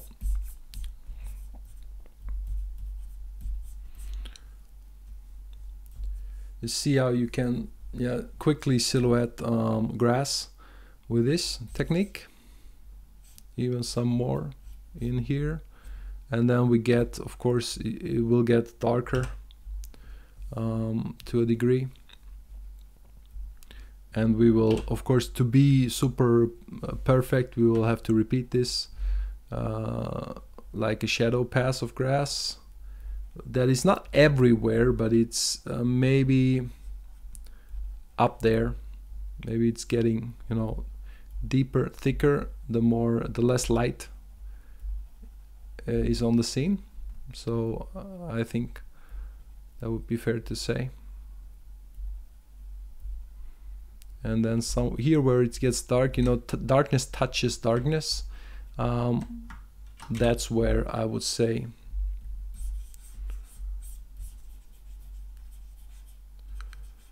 make this work the most. Now, what else is missing apart from a few details is, of course, that everything gets this nice little reflection. And of course this is not such a this will never be such a this is a rather calm water. So I would say since I have this on a separate layer here in the building and everything, we could just go for like an inversion for sure. So I have the water separate, and you will see in 1 second why that is a good idea. So if I duplicate this, I'm flipping it, flip it vertically. So now how would you have this reflection? So the answer is this is actually not correct, because this thing down here would reflect like so, but this house, it would actually reflect from more above. So it's like a stair thing effect, right? Kind of, you can see it here. This here is good and this here is not aligning. So it's not that easy. So actually what you would need to do is you would have to cut this away or make a copy, and then let's make a copy, and then this becomes like longer, right? And then this is like then the other stuff you will need to get rid of it here. So it's actually not so easy to make a convincing reflection, because there's lots of stuff that needs to reflect properly. So but this is not too bad, I would say. Also, now I move it just behind because I can, and better than that, I will move it, I will make it a clipping mask now to the water. So it's really now only showing up where the water is. So that's pretty good. Now I could influence it further, but what I really want to do is I want to influence it where it matters the most. So over here, this whole spiel, it will not reflect exactly like this. So I'm making this layer via cut, moving it up so that it reflects a little bit over here. So moment I make this a clipping mask, watch over here how it will disappear. So you don't need, you really need to do anything. So that's good. And then some of the action we can paint it in. We can paint it in the way we want. So let me make example, merge these layers. So also something else to realize is that the reflection, it will have a different tonal, it will be different, slightly different. And the way in which it will be different is where is that other thing?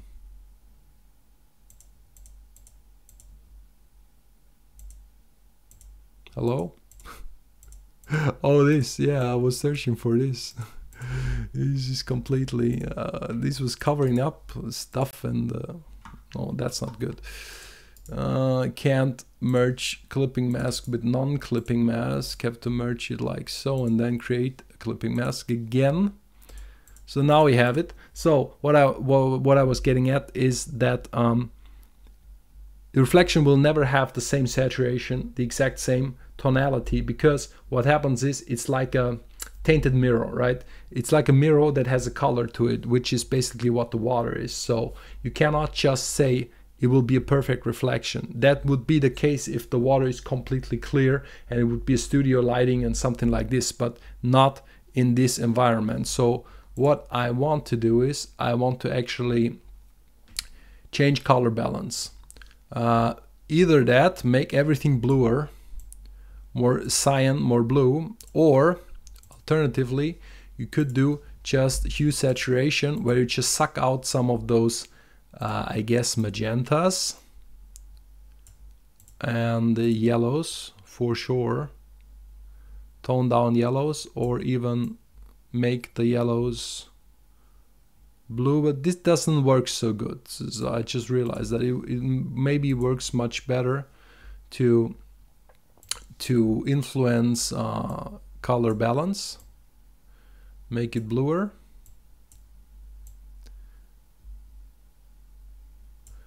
and then, well, you should hit OK if you like what you're seeing. I make it bluer. I was saying more little cyan, little blue, and then we can always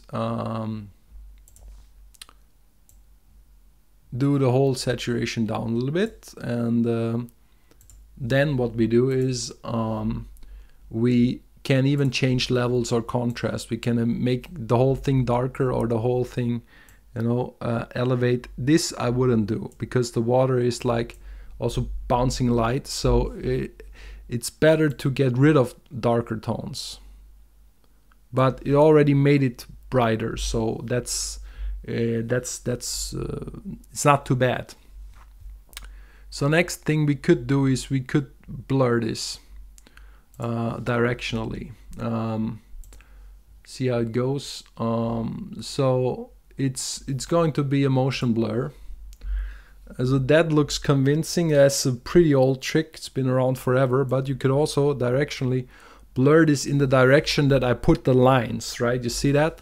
So if I get just the right direction, of course like this it doesn't make sense, but the way the waves go, the way it was before I fucked it up, no, even less than this. Like this, you see how this makes sense with those waves. So let's do this. And then now what I do is I erase from this. Erase from it with whatever you see fit. And the thing is that I want these ripples now. Where there are ripples, I want to erase stuff. First of all, you can either start doing that, or you can start with a soft eraser and apply this logic. Where it's darker, it's less reflective, right? So yeah, it's so the brighter stuff is, the more it will reflect, and then when it gets darker, it will be less reflective. So over here nothing changes obviously, but where is the boat? There will not be the reflection, of course, from this. There will be the reflection of the boat. Is coming in a second. And then over there we need to see what we get. Well, this looks, it's not too bad. If you do too much of the soft erasing in here, it's not convincing, so don't do that, right? What you want to do there is instead now hard erasing and in that same directions of your waves. So by doing that, see how we bring back some of those ripples, right? So we bring them back.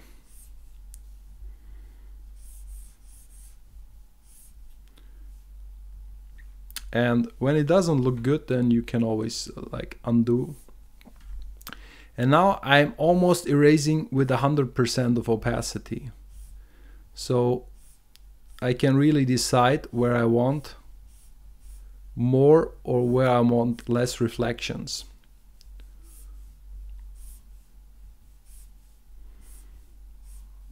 Not being very accurate with this, but so you can see, and you can also check what happens if you erase more drastically. Maybe like over here.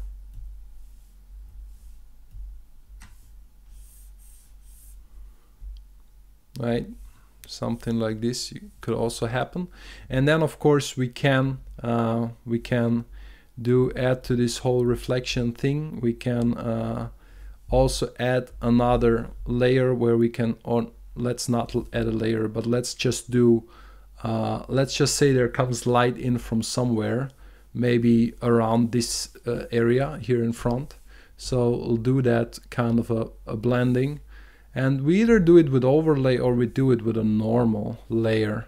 With a normal layer, of course, you're covering up more stuff, so maybe it's not that good an idea. But and this is now a stylized thing, because what I want is I want that something here in front is really popping, and it's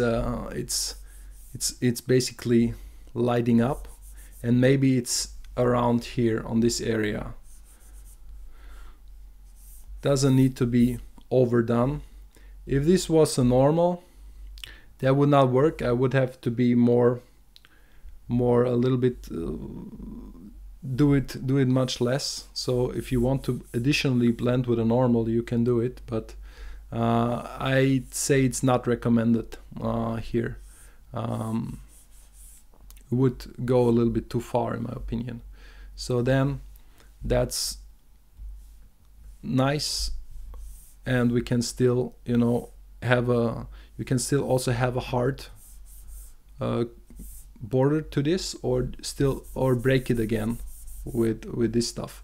So in this case I would say break it where the boat is at, and then of course we need some kind of a reflection for the boat, which is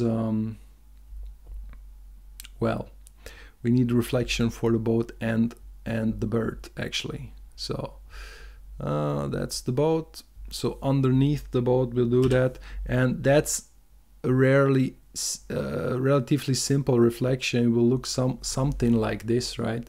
And then the bird, it's also relatively simple, will look something like this, just down here, and that all will be pretty dark stuff. So we can just paint it like so, or we can just paint it also with a normal brush, maybe like this, and then we can of course directional blur it again if we want to. So the bird, it will be reflected mostly from below itself where it's all dark, so I will leave it pretty much dark, so much like this. Now let's see, do that thing again. I just hit it. It doesn't look perfect, but it's not so bad either, so let's keep it. The bird, of course, you need the blur will destroy it too much here, so you need to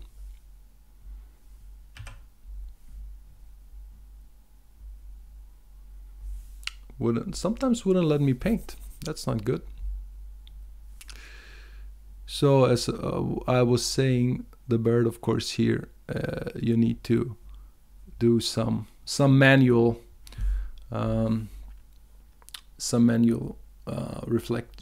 additional reflecting maybe over here. The same goes pretty much for the boat. Now I'm taking only color from the painting itself, and then blending it a little bit.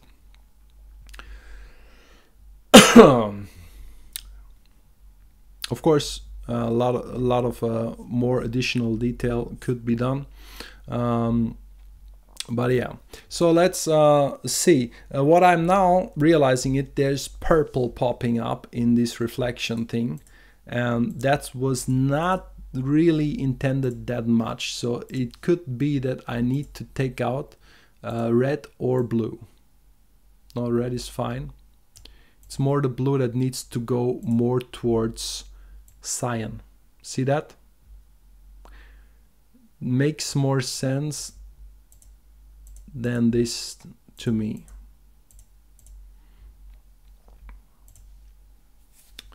We'll keep that, and then of course we have now, we could do now of course a little bit more shading on the background. Maybe, you know, this tree could get more stuff still. However, we would be pretty soon would be done with this. Of course, realize that this all could be all these steps would need to be done a little bit more careful than I just did them, right? So it could all look even better. Actually, the sign, we forgot a little bit about the sign, so that we can bring it back. Sign is wood. Wood would be the same wood as this wood, So I would just do it basically like this, and then maybe it says something on it. So same goes for these, of course. And now we kind of redefined the wood color over here, which is not a big deal, but then of course this can still go on in the back. And once more, that you can see that you don't always need to be precise with these things, and you don't always need to explain everything. It's completely fine that you just leave some stuff, you know, to the imagination. Okay, so but we need to do something a little bit.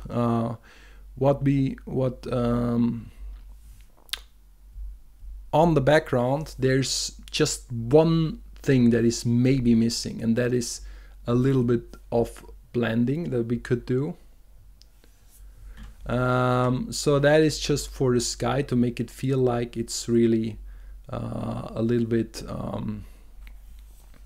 sky is blending up or down, or in tone. So I'm just making a selection, and then what the hell was this? Oh, don't you hate it when it does that? Okay, so what I mean is that it could be, you know, brighter down here, and this is like more of advanced silhouetting, and you would make it brighter somewhere here and maybe darker over there, even bluer and darker maybe. So maybe both, maybe not so blue, maybe gray. So just have a little bit of yeah, well, maybe not all that dark, but just have a little bit of blending going on over there. And we could do even more blending right now, the way you did it with the lights on top of everything. I'm not too keen on this, but of course you would do this in front of everything if you were to do it. So that means we could, let's see, we could do first of all, we could do atmospheric blending. This is a very nice little trick. If you have your shadow color well defined, like we have it now, which is this blue, so what you would have to do is, with an overlay layer, see how you can blend over stuff, just make it darker and bluer. And you will do this with stuff that you don't want to be so in focus. So you could do a vignetting effect with this, right? For example, on here, or even in the corner some more over here. And the good thing is, with the overlay, it will not misbehave. It will not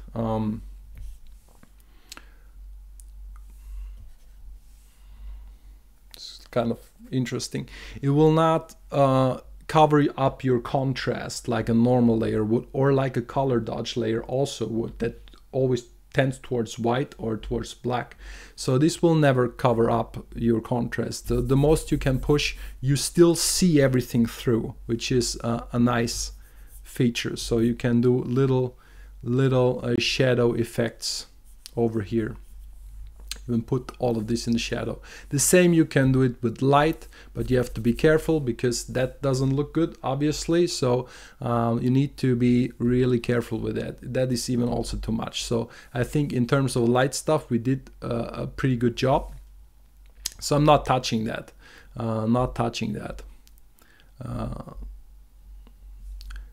Only thing I maybe want to do, but I'll do this on a new layer, is more of that yellowish blending. You like the color dodge, I like it too. However, overdoing this is not a good idea. So do it a little bit, maybe around the edges, towards the flowers, and maybe you know, towards certain aspects of the scene.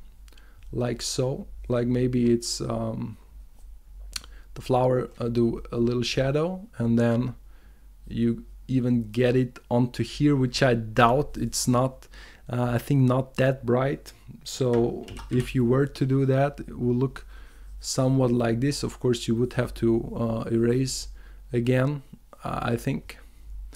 So because this is too much already. So when you can see it so much, that means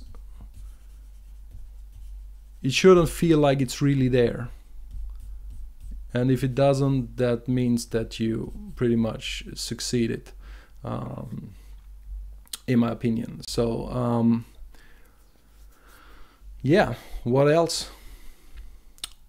Nothing else to do, I think, apart from some we could do a little glow over here, you know, maybe that's good.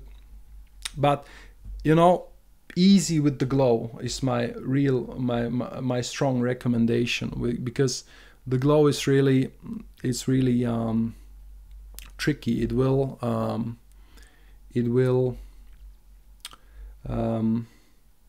not look good. It will look artificial if you overdo it. So we can do post-processing, little bit of it. First of all, let's do, so this whole spiel, we don't need it anymore, but I'll leave it for now. I'll duplicate all those layers the same way that you did it, merge all the layers, and now have a little bit of final contrast. First of all, let's see what Photoshop recommends. Recommends a little bit brighter like this. I think I don't recommend it that much because, well, actually it's not bad. We can also see what it recommends tonally or color wise. Color wise, no, not buying it. This is not, it's not what I want. But maybe maybe we want to change color balance overall a little bit, like so. Have it all a little bit bluer tint, which that's actually not a bad idea. So I like that. And then what we can also do is we can do a little bit of smudging. I like to do that. I typically also do this in the painting process, but this would have taken far too long, right? So for example, here where we have, and I do this on a separate layer, and I simply say that sample all layers, right? So that is what you get. So you can smudge around here where you don't want stuff to be so, maybe so precise or so distinct. So also this can go in the sky, and you can do some nice little tricks with this, some almost like unsharpening effects on some of the transitions here, right?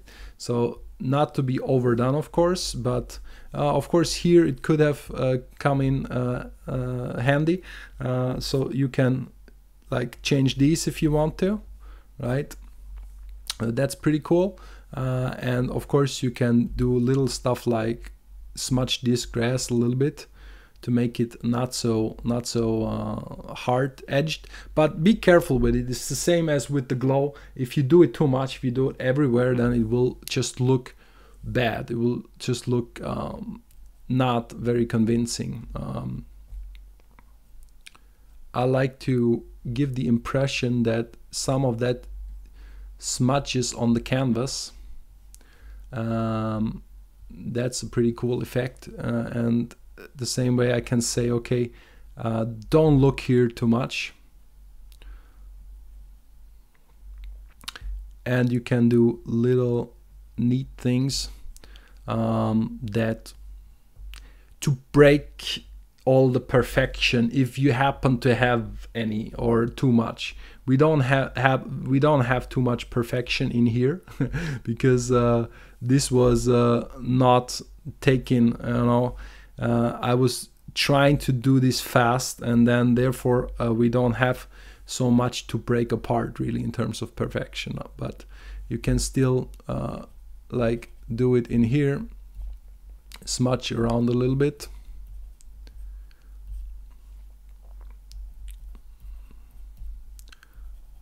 but all of this, it will of course not get perfect. It will not reach now the extremely polished levels. That's quite obvious, because it was a very complicated drawing. It was nice to do, was fun to do. I hope you enjoyed it. Let's take a little comparison, because I forgot how it looked, and I'm sure that all of you forgot it too. So let's just have a look. So this my final alteration, merge this. So we came from here. Okay, that's quite the difference. And I'm not going so far as to saying, oh, it looks 100 times better now. No, that's not it. So, you know, everybody has their own style, and everybody has their own way of dealing with color and of making stuff, you know, more or less saturated, more or less colorful, or more or less monochrome in color. But I think what you can see here is that you can always reinterpret an idea, and you can always have some nice tricks. And I think you can, everybody who has been watching this far, which is pretty far, I have to say, will agree that there's enough of a difference to justify even making this, right? So I guess it's I hope you guys liked what I did with this thing. I hope Louisa liked it too, and I hope you tune in the next time when we change, alter, fix, whatever you might call it, some other paintings by some other artists. So take care, and see you next time.